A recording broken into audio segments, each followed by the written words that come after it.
अगर मैं आपको एक ऐसे इंसान के बारे में बताऊं जिनके पास सिगार खरीदता तक के भी पैसा नहीं है, या फिर देश की स्टेट की जितने भी अथॉरिटीज हैं, पुलिस है, वो सब इनके हमेशा पीछे पड़ी हुई रहती है, राइट? अपने घर के खर्चे के लिए ये बेसिकली न्यूज़पेपर्स में, लोकल मैगजीन्स में आर्टिकल्स, editorials लिखा करते थे. And he was someone who always used to run from the authorities. He participated in so many secret societies, laid the foundation of the biggest and the most influential ideology of all time. Today we are going to sir and ma'am learn about Karl Marx. Yes, he was the Karl Marx, and I promise you that after watching this particular lecture, all the misconceptions you have about the Karl Marx, all the doubts you have in your mind related to Karl Marx, his theories, in ideas, his life, आज उन सब के answer आपको यहाँ पर मिल जाएंगे, right? I already told you, about the Aristotle, Socrates.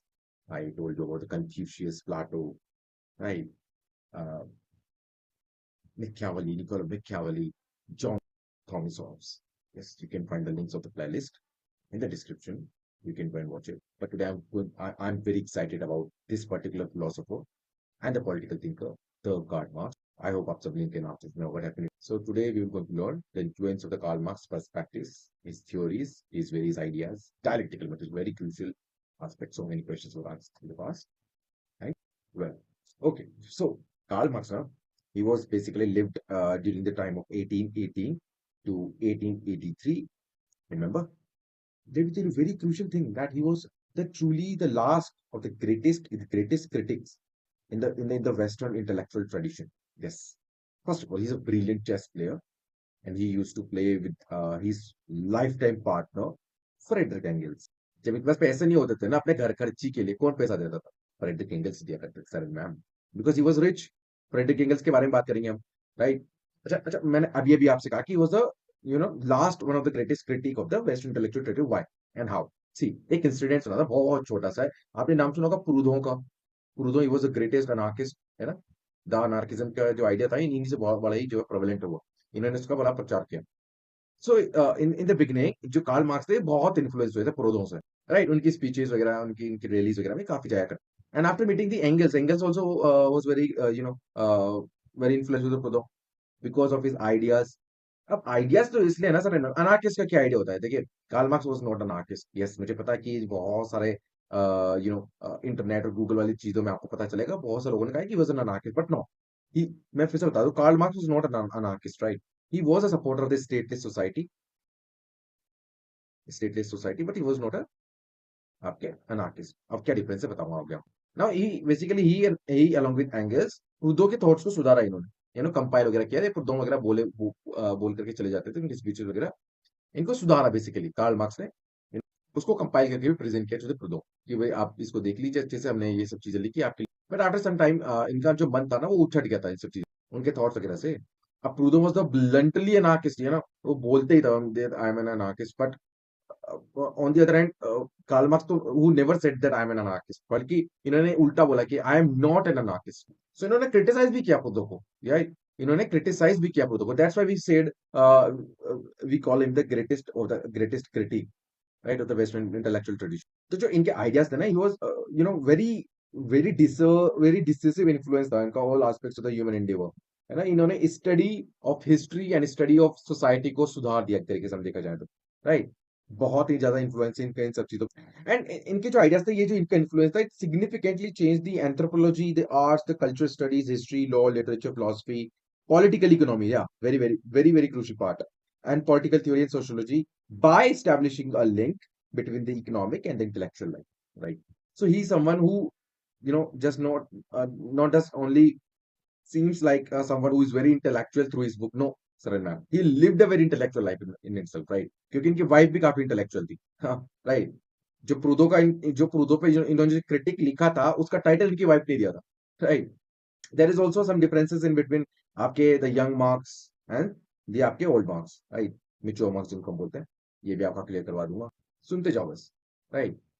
अच्छा, इन्होंने ना एक आइडिया डेवलप किया था, हालांकि इनको डिटेल में पढ़ने वाले हैं, इसको सुन लो बस आप, कि इन्होंने theory of praxis, the theory of praxis को डेवलप किया. इसका मतलब होता है यूनिटी ऑफ थॉट एंड आपका एक्शन, राइट। ये कहते थे कि भाई बहुत सारी थॉट दे दिए यार। इन्होंने कहा कि भाई हॉब्स दे गया बहुत सारी चीजें, है ना। हॉब्स के बारे में क्या कहा था बताऊंगा अभी आने वाले टाइम पे। इन्होंने कहा एक्वाइनेस बहुत अच्छे अच्छे थॉट देखे, जॉन लॉक रूसो सबकी बात इन्होंने कही। इन्होंने कहा कि भाई सर मैम एक्शन कहाँ है, राइट, एक्शन कहाँ है। इन बाद में इसी को कौन आगे लेकर के गया बताइए मुझे, है ना। यस मैम, है ना, अरेंट इसको लेकर के गई थी सर मैम, उनके बारे में देखेंगे हम after, right. So Karl Marx, through his the idea of praxis, has brought a sea change in the entire methodology of the social sciences. एक बात बताऊं आपको, हम पॉलिटिकल साइंस में तो इनको पढ़ते ही हैं, राइट। हम इसको इकोनॉमिक्स में ही पढ़ते हैं, सबसे ज्यादा तो इनको सोशियोलॉजी में पढ़ा जाता है सर मैम, राइट। बट हम यहाँ पे पढ़ेंगे फ्रॉम द पर्सपेक्टिव ऑफ आपके political science sir, right, right. And बहुत से जो अच्छा देखिए, इन्होंने तो कोई डिफरेंशिएट किया नहीं होगा अपने थॉट्स में, राइट। बाद में जो फिलोसोफर्स आए, थिंकर्स आए, उन्होंने डिफरेंशिएट किया कि भाई एक यंग मार्क्स है एंड आपके एक ओल्ड मार्क्स है। यंग मार्क्स किससे आपके रिलेटेड है। यंग मार्क्स आपके कंसर्न है सर मैम एलिनेशन से। वाई, क्योंकि इन्होंने सब देखा था ना सर मैम, इन्होंने डिफरेंशिएशन देखा था वहां पर किस तरीके से एलिनेशन हो रखा था वर्कर्स का, राइट, उन सब चीजों को लेकर के, ह्यूमन नेचर का, उसे मोरालिटी की, इससे कंसर्न था आपके young marks. But old marks ना मोर डिटर्मिनिस्टिक था, right, with his in depth study of the working of the capitalism. he was he actually linked the working of the political economy with the the working and in you know like how the social life works actually, right. And मैं अगर आपको बताना चाहूँ तो Saran ma'am, इनकी तरफ चार ऐसी बहुत मेजर राइटिंग्स है जो कि बहुत बार एग्जाम्स पूछी गई है जेआरएफ वगैरह में। सो जो कार्ल मार्क्स थे, इनकी चार ऐसी मेजर राइटिंग्स है जो कि फ्रेडरिक एंगल्स के साथ इन्होंने मिलकर के लिखी, राइट। इनके फ्रेंड थे, उन्होंने कॉमरेड थे। मार्क्स की डेथ भी हो जाती है, उसके बाद एंगल एडिट करते हैं और पब्लिश करते हैं उनके कुछ जो बाकी वर्क्स थे जो इनके लाइफ टाइम में पूरे हो नहीं पाए थे, राइट। तो हालांकि बहुत बार क्वेश्चन उठाया जाता है कि वो मार्क्स की ऑथेंटिक ओरिजिनल राइटिंग है कि नहीं है, क्या एंगल्स ने उसके अंदर कुछ एडिशन की है। अब अगर मैं आपको समझाना चाहूँ सर मैम, तो इसको समझो, Marx and Engels are like the two poles, right sir ma'am, या। So Marx on the one hand is like he generalized on the basis of the particular events, like from the particular to ये आ भी चुका है आपके question, from the particular to the general. But Engels, on the other hand, he was a more deterministic, and he analyzed from from the general to particular, right. So Engels on the other point. So when it comes to say that Engels also believed that the Marx was a genius, right.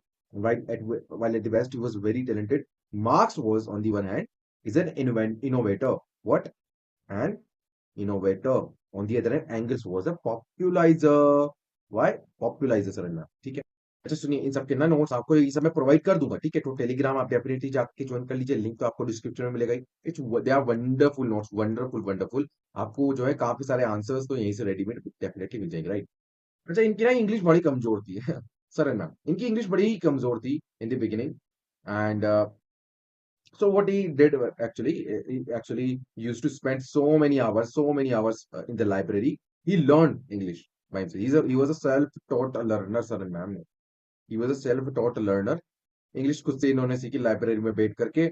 Y, क्योंकि English में ना बहुत सारे अच्छे अच्छे text लिखे जा चुके थे, इनके ट्रांसलेशन अवेलेबल नहीं थे, तो उनको इंग्लिश में आपको पढ़ना होता था। तो इन्होंने इंग्लिश पहले सीखी खुद से, उसके बाद use to learn and write in English also.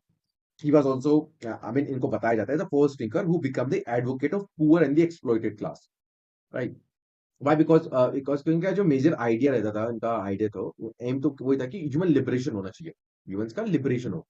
अच्छा पहले सुन लो, मैं बेसिकली आपको ये सब एक्सप्लेन कर दूंगा थ्रू वर्ड बाय वर्ड, जो भी मेरे यहाँ पर नोट्स है उनसे, राइट। ओके। अच्छा, सबसे मेजर क्वेश्चन क्या आता है यहाँ पर, वो आता है सर मैम कब की कॉन्फ्लिक्ट जो आपके हीगल्स में ईगलियन, जिसके बारे में मैं कवर करा चुका हूँ, एंड सर में मार्क्सिज्म, यानी कि जो मार्क्सिस्ट लोग हैं और ईगली जो, इनके बीच में बड़ा ही जो है क्रिटिकल सा एक डिबेट आपको देखने को मिलती है, कॉन्फ्लिक्ट आपको देखने को मिलता है। उसके अलावा और क्या मेजर डिबेट्स हो सकती है, मार्क्स का interpretation of liberalism sir ma'am, yes. क्यों? क्योंकि मार्क्स की उलझन ये नहीं थी कि लिबरलिज्म यहाँ पर एग्जिस्ट करता है, मार्क्स की उलझन ये थी कि सर उसका interpretation and interest of the middle class क्या है, किस तरीके से है। ये कहते थे कि क्लासिकल इकोनॉमिक्स एंड लिबरलिज्म जो है वो मिडिल क्लास का इंटरेस्ट को डिफेंड करने के लिए, राइट, उसको आर्टिकुलेट करते हैं।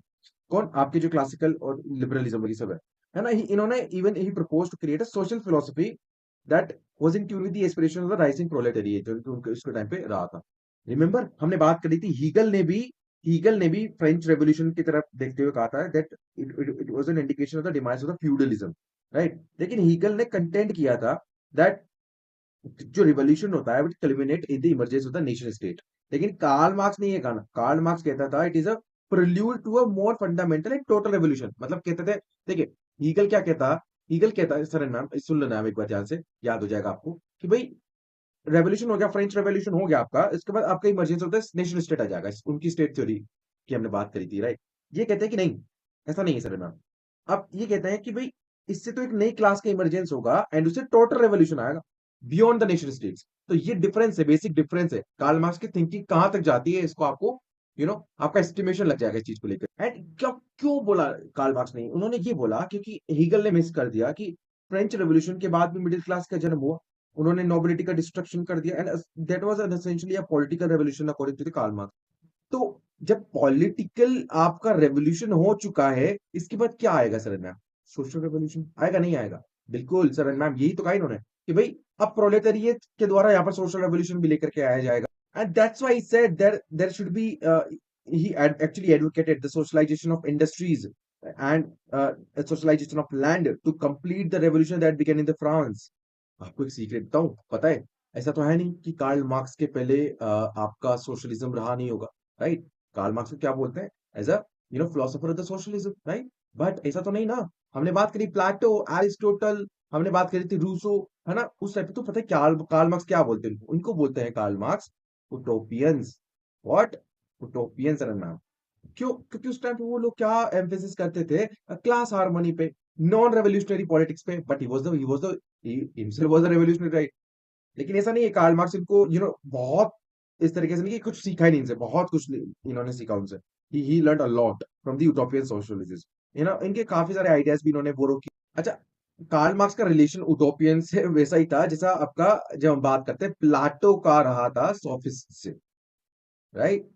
प्लाटो ने कितनी पिटाई लगाई सोफिस्ट की, उस तरीके से कार्ल मार्क्स ने भी लगा सीखा ना, प्लाटो ने भी सीखा सोफिस्ट से, उसी तरीके से कार्ल मार्क्स ने भी सीखा उटोपियंस।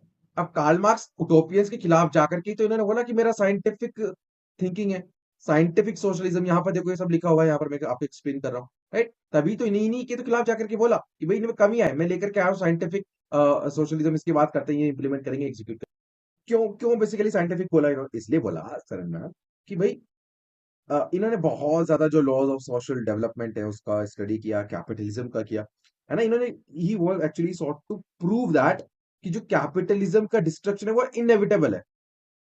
तो समझ गया, समझ गए क्या क्या बोल रहे हैं, कैपिटलिज्म के खिलाफ थे, कहते कि इनएविटेबल है भाई। क्यों? क्योंकि अपनी अपनी अपनी कब्र खुद खोद रहे हैं सर में। क्या? Capitalism are the grave diggers. क्या है सर में? ग्रेव डिगर्स, अपनी कब्र खुद ही खोद रहे हैं सर में। ये कहा गया बाय द कार्ल मार्क्स, किसके लिए? कैपिटलिस्ट के लिए। ठीक है, तो स्टेटमेंट आ सकता है ना, बिल्कुल आ सकता है। आपको चीज बताऊं, इस तरीके से बनाना एग्जाम में, राइट। इस तरीके से आप यहाँ पर बेसिकली फ्लो चार्ट बना सकते हैं। क्यों? मार्क्स ने इनहेरिट किया एंड इंटीग्रेट किया तीन लेगेसीज को। किसको? तीन लेगेसीज को। सबसे पहले आती है sir ma'am German philosophy, yes. And you can also use this in इनके जो एम्फेसिस में था, राइट, इन्फ्लुएंसेस में था। तो जर्मन फिलोसफी, उसके साथ हम बात करते हैं फ्रेंच पॉलिटिकल थॉट, उसके अलावा English economy, yes. This was basically the main idea जब हम बात करते हैं इनका थियोरेटिकल कंस्ट्रक्ट की। अब व्हेन एक second, when it comes to आपके जर्मन फिलोसफी ना, तो इन्होंने बोरो किया Hegelian method of dialectics. Simple, हमने बात करी थी ना डायलेक्टिक्स की सर मैम, तो इनका भी तो आइडिया ऑफ डायलेक्टिक मटेरियलिज्म है, उसके बारे में डिस्कस करेंगे। एंड कैसे इस डायलेक्टिक्स को मटेरियल वर्ल्ड में जाकर के इंप्लीमेंट किया जाए, ये बात है भाई कार्ल मार्क्स। अच्छा, when it comes to the French political thought ना, तो देखिए इतना इंपॉर्टेंट नहीं है, हालांकि बता देता हूँ।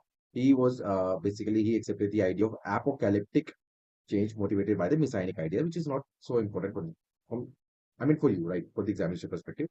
But he actually used this French political thoughts, and by taking the influences from the France, uh, इन्होंने इसको एम्प्लॉय किया। जो जो लार्ज स्केल चेंजेस हो रखे थे, इंडस्ट्रियल जो इंडस्ट्रियलाइज्ड कैपिटलिस्ट इकोनॉमी थी इंग्लैंड में, उसको, राइट, उसका जो क्लासिक मॉडल था 19th सेंचुरी में, राइट। क्लासिकल इकोनॉमिक्स की अगर हम बात करें, इंग्लिश क्लासिकल इकोनॉमिक्स की, तो इन्होंने जो कैपिटलिज्म के जो डिफरेंट डायनेमिक्स होते हैं एंड जो इंडस्ट्रियल रेवोल्यूशन उसको अंडरस्टैंड करने के लिए इंग्लिश इकोनॉमी का सहारा लिया। तो this basically three are the very crucial स्तंभ बोल इसको बोल सकते हैं, पिलर्स ऑफ द क्लास, जो थियोरेटिकल कंस्ट्रक्ट है कार्ल मार्क्स का आइडियोलॉजी का। देखिए इनका जो एम्फेसिस ऑन एक्शन था ना, नेक्स्ट बात करते हैं, इनका जो emphasis on action and revolution था, वो मार्क्स को फिलोसोफर के अलावा आप सोचो साइंटिस्ट भी बनाता है, इनको रेवोल्यूशनरी बनाता है। राइट? तो तभी तो हम बात करते हैं कि भाई क्यों क्यों डिफरेंट है ये बाकी फिलोसोफर से, बाकी थिंकर से क्यों डिफरेंट, इसलिए डिफरेंट है sir ma'am, because he focused on action and revolution.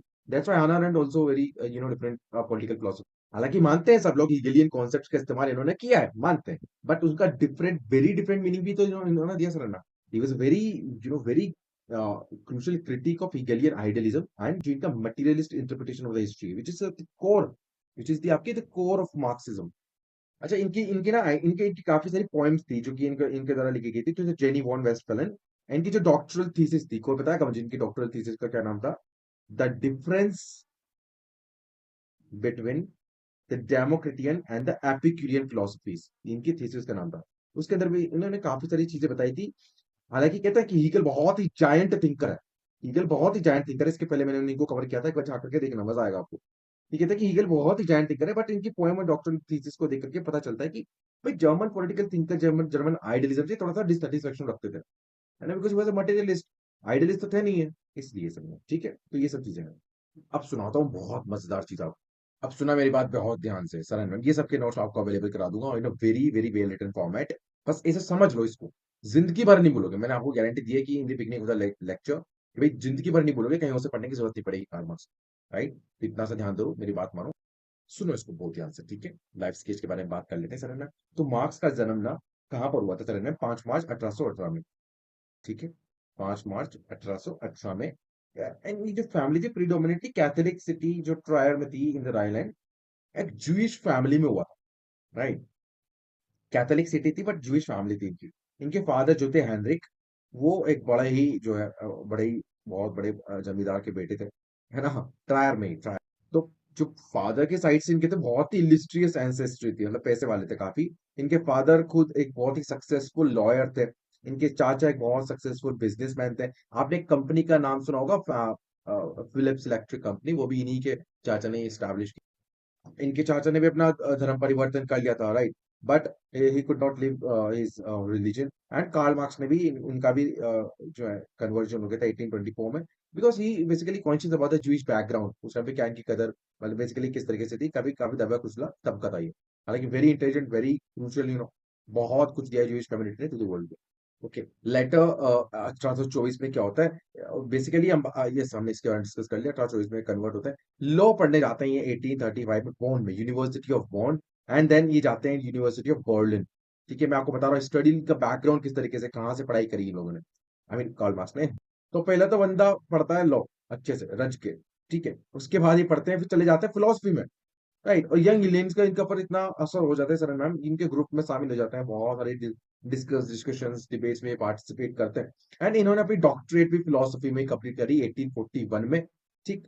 And later क्या होता है, इनकी एक चाइल्डहुड स्वीट आर्ट थी, उनसे इन्होंने शादी करी 18, अगर हम बात करें 40 सॉरी या 1843 में। जब हम बात करते हैं जेनी, जेनी उनका नाम था। अच्छा, जेनी जो है वो कार्ल मार्क्स से 6 साल बड़ी थी। जेनी कौन थी एक्चुअली? जेनी बेसिकली इनका जो इनके जो स्पिरिचुअल गाइड था ना, कौन का? कार्ल मार्क्स का, बैरन लुडविग, उनकी बेटी थी ये। अच्छा, इनकी लाइफ में बड़ी बड़ी ही हार्ड थी, बट हैप्पी लाइफ इन्होंने जी। दो जेनी का जो है, ऐसा कहा जाता है बेसिकली कि जेनी ने कहा था कि कैपिटल लिखने की अच्छा है, इससे अच्छा तो तुम पैसे बना लो, है ना। क्यों? क्योंकि देखिए, कार्ल मार्क्स और जेनी ने ना बड़ी गरीबी में जो अपनी जिंदगी बेसिकली व्यतीत की। पर क्योंकि इनके जो 5 बच्चे थे, उनमें से 3 की तो 2 की तो बेसिकली, अगर हम बात करें, डेथ हो जाती है because of the poverty. Karl Marx की खुद की तबीयत भी अच्छी नहीं होती थी, और 1881 में आपके जेनी के भी डेथ हो जाती। ऐसा कहा जाता है कि कार्ल मार्क्स से ना पैसे का मैनेजमेंट नहीं हो पाता। ऐसे कहा था कि but there are so much mishandling of the money, इसकी वजह से पॉवर्टी में उन्होंने अपनी पूरी लाइफ बिताई। यस, कार्ल मार्क्स थे ऐसे, जैसे मानते हैं। देखिए, आपको एक इंसिडेंट बताता हूँ। इनका जो एडिटर, इन्होंने एडिटिंग भी किया था काफी ज्यादा, एडिटर का काम किया इन्होंने। तो सर मैम, जैसे इनको पैसे वगैरह मिलते थे एक बार में, है ना, तो I mean 1 pound for the each article, but इनको इकट्ठे पैसे मिलते थे। तो क्या करते थे, इकट्ठे सामान ले आते थे, जिनको जरूरत के सामान होते थे, लग्जरी होती थी, जो भी सब ले ले आते थे एक बार में। फिर बाद में मंथ एंड में या फिर बाकी चीजों के लिए इनके पास पैसे खत्म हो जाते थे। This is a kind of miss handling. इनके नौकर को भी अच्छे खासा पैसे दे देते थे, तो इस तरीके से। बाद में इन्होंने राइनलैंड में, बेल्जियम और फ्रांस में रह करके, राइन्स करके लिबरल मैगजीन हुआ करता था, उसके लिए काफी कुछ लिखा 1843 तक, है ना।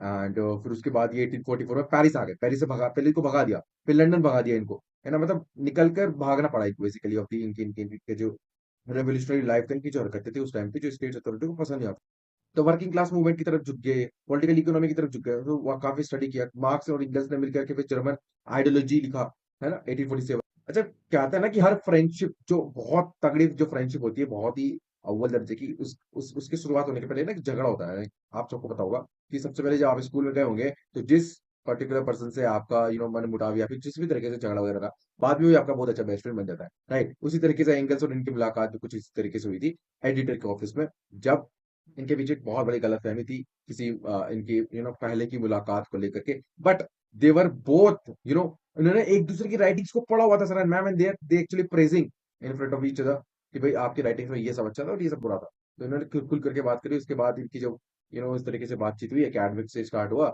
एंड फर्दर जो है बेस्ट फ्रेंड बन के आगे जाकर काफी काफी खूब सारी इन्होंने राइटिंग्स यहाँ पर लिखी। यस, बाद में जाकर के एंगल्स के साथ मिलकर इन्होंने कम्युनिस्ट लीग का भी फाउंडेशन, फर्दर हम अगर बात करें तो लंदन में 1883 में इनकी डेथ हो चुकी होती है। तो ये थे बेसिकली हमारे कार्ल मार्क्स। हम बात करते हैं भाई हमारा फ्रॉम एग्जाम पर्सपेक्टिव से आपको बताता हूँ, तो अर्ली हिस्ट्री अगर हम बात करें, I mean the entire history of political thoughts, उनका इन्फ्लुएंस एंड इनका क्रिटिसिज्म अगर हम देखें तो few political theorist can match the Karl Heinrich Marx, इनका दर्जा ही कुछ उस तरीके से है। तो हीगल की तरह हम बात करते हैं, कार्ल मार्क्स भी इनने हिस्ट्री की स्टडी की and was a crucial significance, rejecting the Hegelian dialectical idealism, जो कि मैं आपको एक्सप्लेन कर चुका हूँ कि कितना इजी हो जाएगा आपके लिए पढ़ना अब, क्योंकि मैं आपको एक्सप्लेन कर चुका हूँ, मुझे पता है क्या किस तरीके से पढ़ाना होता है। And sir and ma'am, yes, आपको देख लेना। मार्क्स ने ऑफर किया था डायलेक्टिकल मटेरियलिज्म, इसके बारे में हम देखेंगे। emphasizing the primacy of the mode of the production of the material, right, कि भाई बना किस तरीके से जा रहा है, क्या पर्टिकुलर मोड होना चाहिए, एलियनेशन तो नहीं हो रहा है, अगर हो रहा है तो क्या उसका just and unjust fair means है ना, उन सबको उन्होंने एक्सप्लेन किया, means of life essentially conditions with the overall existence of human beings, इनका एम बताया था मैंने, right, and as manifested the human relationships. तो ये सब चीजें हैं। मार्क्स ने has written so extensively on various issues of philosophy, economics, politics and society that is very difficult to put him in a straight jacket of any one discipline, है ना। कभी तुम फिलोसफी में पढ़ लो, इकोनॉमिक्स में, politics में, society में, exactly like this B R Ambedkar, doctor Bhimrao Ambedkar, इन्होंने भी इतना कंटेंट लिख के सर मैम कि अभी तक तो उनको ट्रांसलेट भी नहीं, उनको ऑनलाइन लाना बड़ा ही मुश्किल है सर, सर मैम, ये इतना एक्सटेंसिव लिख करके चले गए हैं ये सब लोग, मतलब ये तो कमाल है, मतलब ये लोग बड़ा ही जबरदस्त। तो ड्यूरिंग इनके जो स्टूडेंट डेज थे, Marx was attracted to the Hegelian idealism, जो कि मैंने बताया, and he soon after shifted his interest to the humanism and ultimately to the scientific socialism. And scientific socialism किस तरीके से था, अभी अभी मैंने एक्सप्लेन किया आपको सर एंड मैम, अगर आपको समझ नहीं आया तो वापस जाकर के देख लो, है ना। अच्छा, ये समझते हैं, बड़ा इंटरेस्टिंग आइडिया है। ओके, तो आइडिया ऑफ इवोल्यूशन की हम बात करते हैं, तो एक वर्जन ऑफ इवोल्यूशन तो किसने दिया था, आपके हीगल ने, मैं एक्सप्लेन कर चुका हूँ हीगल को, एक बार जाकर के देखना, सब कुछ बताया था मैंने उसमें। Evolution of an absolute idea, इसको स्पिरिट भी बोला गया, गाइस भी इसको बोल देते हैं। The other version was propounded by the Darwin, ठीक है, द ओरिजिन ऑफ स्पीशीज में, या आप यहाँ पे देख सकते हैं स्क्रीन पे, या अमेरिका जो एक बड़ा ही सेमिनल कॉन्ट्रीब्यूशन है, जो कि ये कहते हैं कि इनकी जो alternative theory of historical evolution में है, जिसको हम क्या बोलते हैं, डायलेक्टिकल हिस्टोरिकल मटेरियलिज्म, ये बताते हैं उसके अंदर सब चीजें किस तरीके से होता है इवोल्यूशन वगैरह। Through this theory, he rejected the Hegelian and the Darwinian theories. Yes, and he propounded his own theory to explain the course of the human history. Yes, उन्होंने डार्विन को भी गलत साबित किया। कार्ल मार्क्स खुद कहते थे भाई, ये तो खुद कहते थे कि वो जो फिलोसफर्स होते हैं, है ओनली इंटरप्रेटेड द वर्ल्ड, कि वर्ल्ड को इंटरप्रेट किया इन लोगों ने, what matter is to change it. तभी तो मैंने कहा था क्या अलग बनाता है इनको, तभी तो साइंटिफिक रेवोल्यूशन की बात करते हैं ये। प्रैक्टिस की हम बात कर चुके हैं, थ्योरी एंड एक्शन। हमारा इजी समझ में आ रहा है ना, ऐसा आता है समझ में, ठीक है। The Marx statement, though, he made for the Hegel. It is most appropriately applied for the Marx in the sense that Marxism is practice, which is theory and action. That's what make Marx, सबसे अलग। और अब मैं last ही समझा रहा हूँ slide से, influence of the Karl Marx. अच्छा देखिए, बड़ा ही ना एक तरीके से मान लो, मुझे रूडिमेंट्री मान लो, कंजर्वेटिव मान लो, लेकिन मैं लिख करके ही पढ़ाता हूँ सर मैं, क्योंकि मेरे स्टूडेंट जो है जितने भी पढ़े हुए हैं मुझसे, सबको पता है कि भाई सर है ना, लिखे निकलने से याद होता है सामने वाले को, या फिर लिखा हुआ देखने से ही, ठीक है। स्लाइड्स आपको प्रोवाइड कर दूंगा ना, नहीं पढ़ोगे आप, मुझे पता है, this is the basic mentality of an aspirant. लेकिन जो लिखा होगा डेफिनेटली आप पढ़ोगे, उसको समझोगे, आपको ग्रास्प करोगे डेफिनेटली, ठीक है। अच्छा, इसको बताया तो उसके बाद बताता हूँ कोई की पर्पस क्या था एक्चुअली कार्ल मार्क्स का, है ना।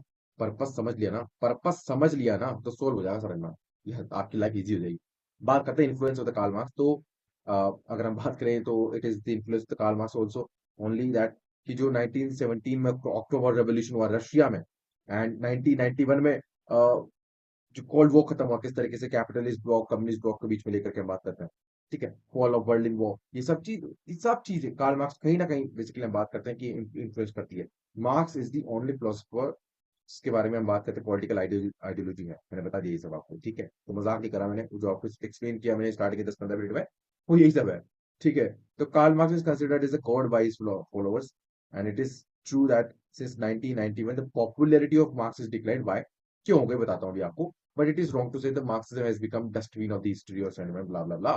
क्यों बोलते, देखिए क्या बोलते हैं कि इन्होंने एक स्टेटमेंट दिया था कि भाई जो कैपिटलिज्म है ना सर मैम, वो अपनी खुद की कब्र खोद रहे हैं, ग्रेव डिगर्स हैं वो खुद के, ठीक है, ग्रेव डिगर्स हैं। लेकिन कहते हैं लेकिन क्या बोला कोल्ड वॉर के बाद, क्या बोला, बहुत सारे थिंकर्स आए, कैपिटलिज्म जीत गया, राइट, सोशलिज्म हार गया, ये बोला क्या, नहीं बोला गया, एंड ऑफ सिविलाइजेशन, है ना, अब बात करते हैं end of history, clash of civilisation, क्या है इसके अंदर कैपिटलिज्म की तो जीत बताई गई ना, राइट, हाँ।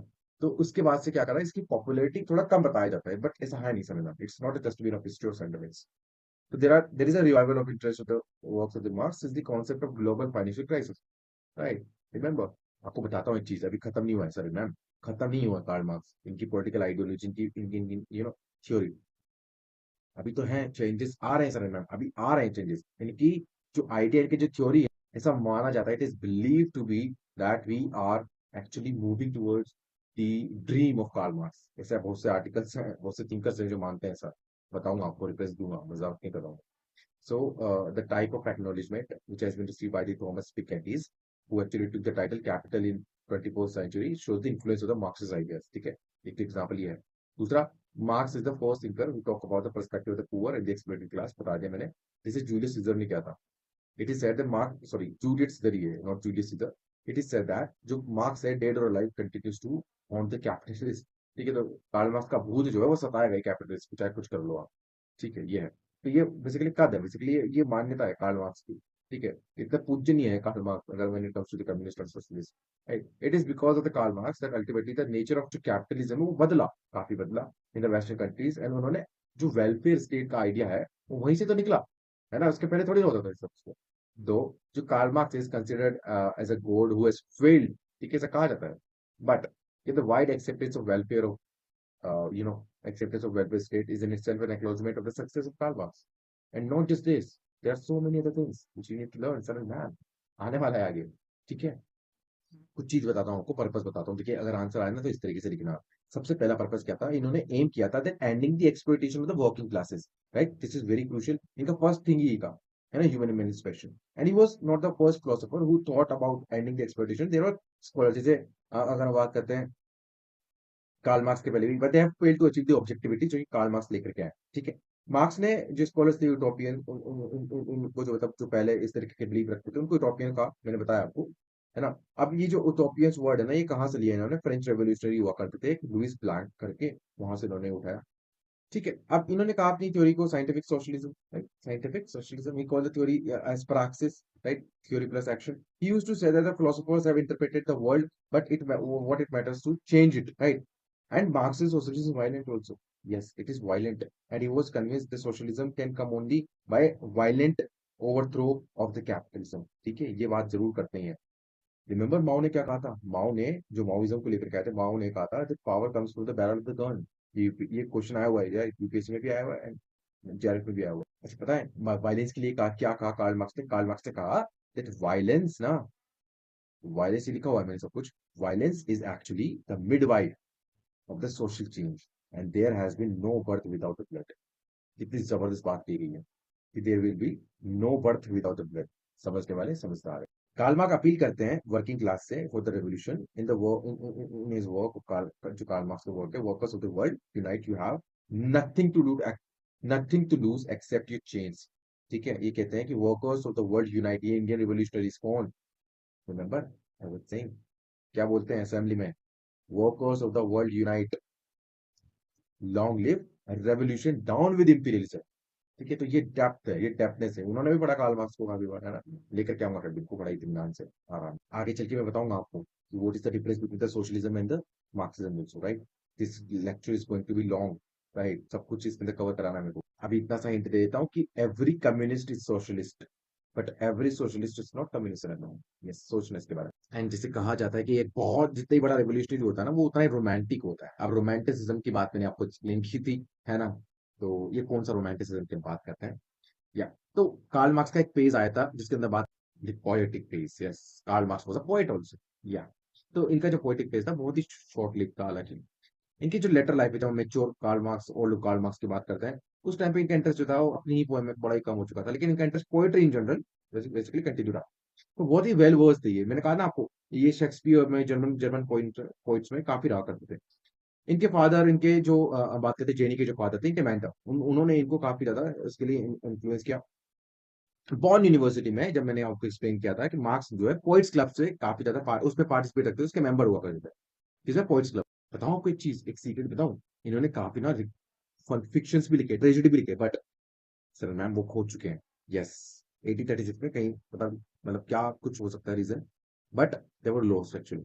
लेकिन कुछ ऐसे इनके राइटिंग्स हैं, इनके इनके ऐसे फिक्शंस हैं, कुछ पोएम्स हैं, वो आपको देखने को मिली, which was written in the early part of the 1837, और डेडिकेटेड थी जेनी को, इनकी वाइफ को, राइट? अब ऐसा तो है नहीं हम कार्ल मार्क्स को एज अ पोइट मानते हैं, नहीं सर, हम पॉलिटिकल फिलोसोफर मानते हैं। क्यों नहीं मानते? क्योंकि इनकी जो बहुत वेल नोन वर्क्स है उसमें इनकी पोएम्स नहीं आती है, राइट? ऑनेस्टली स्पीकिंग वो इतना इंपॉर्टेंट भी नहीं है फ्रॉम हमारे एग्जाम परस्पेक्टिव, या फिर इन जनरल में अगर आप बात करें कार्ल मार्क्स समझने में उतनी काम भी नहीं आती। बट एक चीज है, इससे थोड़ा आपको हिंट जरूर मिलता है। उस टाइम के पॉलिटिकल फिलोसफर थे, 1929 में इनकी 60 ऐसी पोएम थी जो छप गई थी, काफी ज्यादा डिस्कवर हुई, पब्लिश उनको किया गया। ये था बस बेसिकली कि मार्क्स का जो रेवोल्यूशनरी माइंडसेट था ना, उसके बारे में हमको इससे पता चल जाता है। अब इन्होंने अपना जैसे इनका जो आइडिया और पर्सपेक्टिव था रिवोल्ट को लेकर के, इनके एब्स्ट्रैक्ट थॉट, जर्मन आइडियलिज्म को लेकर के मार्क्स लिखते हैं, Kant and fish like to world in the ether, searching for a distant land, while I only seek to understand completely what I found on the street. ठीक है, तो ये reference देते थे उस टाइम में बेसिकली। वो पोएम्स जो थी जो बहुत ही पॉलिटिकली मोटिवेटेड होती, वो उस तरीके से पोएम्स लिखा करते थे। हालांकि फिक्शन भी होती थी, बट ये सिंबलिज्म का काफी इस्तेमाल उसके अंदर किया करते थे। सर मैम, मैं क्यों बोल रहा हूँ इंपॉर्टेंट है, क्योंकि देखिए इनके जो कुछ ऐसे मेजर्स आइडिया, जैसे एलियनेशन का, यू नो बिना एलिनेशन का आइडिया समझे आप समझ नहीं सकते कार्ल मार्क्स को। तो ये जो एलिनेशन का आइडिया था वो इन्हीं के, one of the player, one of the poem जिसका नाम था द प्लेयर, यहीं से पता चलता है। यस, सबसे पहली बार यहीं से पता चलता है एलिनेशन का एक आइडिया। बाद में इन्होंने एक्सप्लेन किया है कि फर्दर बुक्स में, राइट? हाँ, तो हम बात कर रहे थे कार्ल मार्क्स की, उनको दो कैटेगरीज में डिवाइड किया गया है। अब बताते हैं कैसे। देखिए, जो यंग मार्क्स था, he has discuss the concept of alienation, है ना? इनकी जो एक वर्क था, इकोनॉमिक एंड फिलोसॉफिक मैन्युस्क्रिप्ट, तो उसके अंदर इन्होंने लिखा, this book of Marx came into light public very late, and followers of young Marx are known as the, जिनको न्यू मार्क्सिस्ट बोलते हैं। कौन है सबसे पॉपुलर, नाम बताइएगा? Here Marx emerge the philosopher and whose main concern is to understand the concept of freedom. ठीक है, हम बात करते हैं एलियनेशन, ये सब चीजें, तो वो यहीं से आता है। Mature marks on the other hand, इनका कहा जाता है the most important political work है कम्युनिस्ट मैनिफेस्टो। अभी पढ़ना बहुत जबरदस्त लिखा हुआ है ना? बहुत डेप्थ है, मतलब हालांकि लैंग्वेज बड़ा ही टफ है, बट ठीक है, पढ़ के देखिए एक बार आप, राइट? कम्युनिस्ट मैनिफेस्टो जो है is a very political program, is basically a political program to bring the communism. So here Marx emerges as a politics. तो जो फॉलोअर्स ऑफ मैच्योर मार्क्स, इनको ऑर्थोडॉक्स मार्क्सिस्ट बोलते हैं। क्या बोलते हैं? Orthodox Marxist. ठीक। उनकी जो सोर्स ऑफ इन्फ्लुएंस है, जैसे ब्रिटिश, फ्रेंच, जर्मन, मैं एक्सप्लेन कर चुका हूँ। ठीक है सर, मैं कर चुका हूँ ना? Yes, exactly. Okay, okay. In this particular section, we will going to learn when Karl Marx, why he said the violence is the mother of change, right? Violence को इन्होंने क्या कहा है? Is a mother of change, right? And along with this, he also said that religion is the opium of the masses. That's why we call he's an anarchist. Definitely, sorry, not anarchist, but atheist. You know, सो ये religion के बारे में इनका perspective था कि ये basically opium होता है मास के लिए, नशे में रहते हैं, ये नशे का सोर्स। अगर ये हावी हो जाता है, आपका रैशनल जो साइड ऑफ अ ब्रेन है वो वर्क नहीं करता है, इस तरीके से इनका मानना था बेसिकली। Obviously when someone compare something with the opium, definitely was in anti to that particular idea. अच्छा, बस थोड़ा टाइम और तो मुझे ये पढ़ लेते हैं बेसिकली एग्जाम पर्सपेक्टिव जो आता है। इसके बाद ना कार्ल मार्क्स का डॉक्टरल डिस्कशन पढ़ाऊंगा आपको, है ना? क्या लिखा इन्होंने अपने डॉक्टर थीसिस में, बड़ा मजा आएगा आपको। ठीक, आगे बढ़े। Okay, so let's first discuss about Karl Marx as a socialist. So, if liberty is the central value of liberalism, equality is the concern of the socialist. That's very crucial. Okay, समझ रहे difference पे कि भाई liberty होना चाहिए liberalism के according, लेकिन equality होना चाहिए सोशलिज्म के अकॉर्डिंग। ये बात करते हैं। तो मार्क्स जो है वो मतलब फर्स्ट सोशलिस्ट जिन्होंने इसके बारे में बात किया, ये एक्सप्लेन कर चुका हूँ ऊपर, है ना? फ्रेंच रेवोल्यूशन के टाइम पे So it was during the French Revolution जो people basically talked about equality in fraternity. मैंने कहा था लुइस ब्लैंक से इन्होंने ये वाला आइडिया लिया था फ्रेंच रेवोल्यूशन के टाइम पे, है ना? एंड या उसके अलावा दूसरे सोशलिस्ट हम बात करते हैं, Saint Simon, Charles Fourier, Robert Owen, इनको क्या बोलते हैं फादर ऑफ कोऑपरेटिव मूवमेंट्स, ये समझ लेना इस साल का बड़ा इंपॉर्टेंट है। And together they are called आपके अर्ली सोशलिस्ट। ठीक है, Karl Marx the most important figure when it comes to the evolution of socialism. So socialism का पर्टिकुलर आइडिया ऑर्गेनिज्म वे में, स्ट्रक्चरल वे में इन्होंने प्रेजेंट किया। तो socialist are divided as socialist before Marx and socialist after Marx. तो ये basically ये difference create किया मार्क्स ने आकर के कि भाई इन्होंने डिवाइड कर दिया बेसिकली, बेसिकली पैरामीटर सेट कर दिया कि भाई मेरे पहले के जो है वो इस तरीके से होंगे और मेरे बाद के इस तरीके से। तो मार्क्स कॉल्ड सोशलिज्म तो साइंटिफिक सोशलिज्म, एंड जो सोशलिज्म वो अर्ली सोशलिज्म टू कॉपीज पे इन्होंने नाम दिया, है ना? ये हम देख चुके हैं। तो फिर सोशलिज्म साइंटिफिक क्यों बोला इन्होंने एंड उनको टॉपिक क्यों बोला, हालांकि देख चुके हैं, फिर से देख लेते हैं। अर्ली सोशलिस्ट होते हैं were trying to bring the socialism through peaceful methods, है ना? अपील करेंगे कॉन्शियंस को, द कैपिटलिस्ट। रिमेंबर, क्या याद आ रहा है इससे? गांधी याद आ रहा है कि नहीं आ रहा? मॉडरेट्स याद आ रहे हैं कि नहीं आ रहे हैं? रिमेंबर, एस से इंटरलिंक होते हैं सब में। एक तो होते हैं मॉडरेट्स, एक तो होते हैं आपके व्हाट, एक्सट्रीमिस्ट, राइट? लाल बाल पाल और बिंदु घोष, पता है आपको? तो वो भी तो ये करते थे। तो ये कहते हैं कि यूटोपियन होते हैं वो लोग। मार्क्स कहते हैं कि जो अर्ली सोशलिस्ट है वो साइंटिफिक अंडरस्टैंडिंग ऑफ कैपिटलिज्म को लेकर करते हैं, as well as scientific program जो होते हैं भी सोशलिज्म को लाया कैसे जाए, तो वो समझ में उनके आती नहीं। मैं बताता हूँ क्या होता है। तो सोशलिज्म साइंटिफिक किस तरीके से होता है, because according to him, his understanding is scientific with respect to capitalism, and इसके जो प्रोग्राम है वो भी साइंटिफिक है, स्टडी की इन्होंने भाई। तो अकॉर्डिंग टू कि भाई socialism can not come with peaceful manner, can only come to the violent revolution. ठीक है, तो अभी मैंने बताया आपको, ऊपर अभी हमने एक्सप्लेन किया था, it's violence is the mother of social change, right? Okay, so in the words of Karl Marx, violence is the mother of change. ये यहाँ पे देखिए, there has been no birth without the blood shed. तो ये Karl Marx का कहना था, इसलिए कॉन्ट्रोवर्शियल है इतनी ज्यादा, इसलिए गांधी और कार्ल मार्क्स को दो अपोज की तरह देखा जा रहा है। So in the words of Karl Marx, workers of the world unite, you have nothing to lose except the change. ठीक है, सुना सुना लग रहा है, अभी मैंने ऊपर सुनाया आपको ये सब चीजें, इसको रिवाइज करें तरीके से। तो सोशलिज्म जो है is basically the doctrine of modern times, and it is believe that कि जो सोसाइटी है, industrial society, needs to be organised on the principle of capitalism, competition, जिसकी हम बात करते हैं, and can also be organised on the principle of socialism. Mixed बोलते हैं, remember, mixed, India is a mixed economy, तो उस तरीके से। लेकिन कार्ल मार्क्स तो मटेरियलिस्ट है ना? यस, कार्ल मार्क्स मटेरियलिस्ट ही है। According to the Marx ideology, Marx ideology generates false consciousness and idea is illusion and matter is real. ठीक है, तो आइडियोलॉजी के लिए कहते हैं कि फॉल्स कॉन्शियसनेस क्रिएट करता है ना? आइडिया जो होता है इल्यूजन होता है, बट मैटर जो होता है वो रियल होता है। यही डिफरेंस करता है इनको ईगल से, यही डिफरेंट करता है ईगल से, क्योंकि ईगल कहते हैं कि आइडिया भी रियल है। प्लाटो भी कहते हैं हालांकि ये, चलिए ठीक है, उससे छोड़े, प्लाटो जाते हैं देखो। कार्ल मार्क्स जो है even believe that the religion is the opium of the masses, yes, and marks is an anarchist. ये देखिए मैंने कहा ना, ये बेसिकली ये हम बात करते हैं पर्सपेक्टिव की, यहाँ पर हम बात करते हैं इंटरप्रिटेशन की। कार्ल मार्क्स ने खुद ने नहीं कहा, लेकिन कार्ल मार्क्स ये जरूर कहते हैं कि is an instrument of the exploitation, state is an instrument of exploitation. ये यहाँ पे कॉन्फ्लिक्ट ऑफ ये डिफरेंशिएशन आता है। तो इस तरीके से आप ध्यान रखना कि भाई इनको कहा जरूर जाता है अनार्किस्ट, गूगल करोगे तो मिल जाएगा, मैंने पहले भी आपको एक बार की थी, but he himself never clean this. Marxism ends in communism.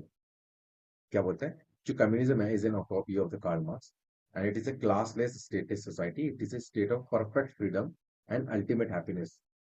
तो ये है बेसिकली कम्युनिज्म।